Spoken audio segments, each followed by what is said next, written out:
Eines Tages ist Jesus auf einem Esel in die Stadt Jerusalem geritten. Die Menschen dort waren alle sehr aufgeregt und haben ein grosses Fest daraus gemacht.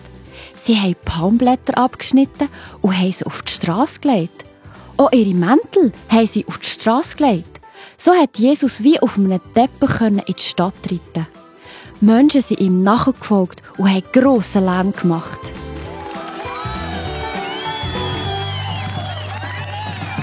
Schaut! Er ist es wirklich! Da kommt Jesus! Ja, er ist es! Er ist unser verheißener Retter. Wir wollen ihm danken und wir wollen jubeln für ihn.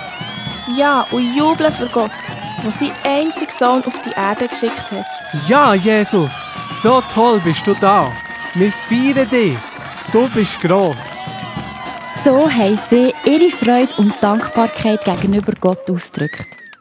Vielleicht kennst du das auch.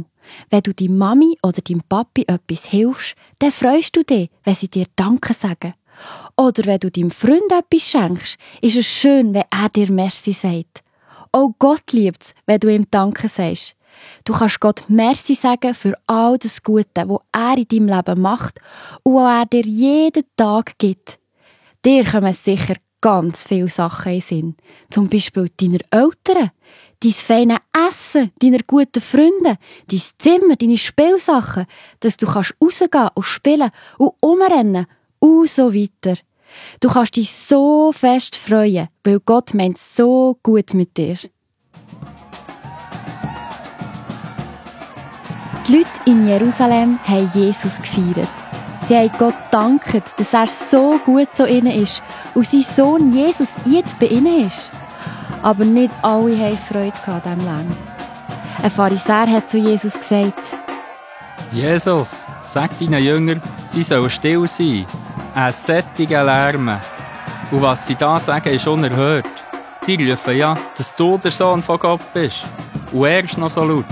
Ich sage dir, wenn diese Menschen hier schweigen, dann werden die Steine am Wegrand schreien, wer ich bin.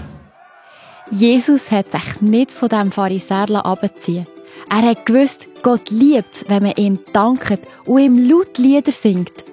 Auch in der Bibel, im Psalm 96, Vers 2 steht: Singet Gott, danket Gott, erzählt jeden Tag, wie gern er hilft.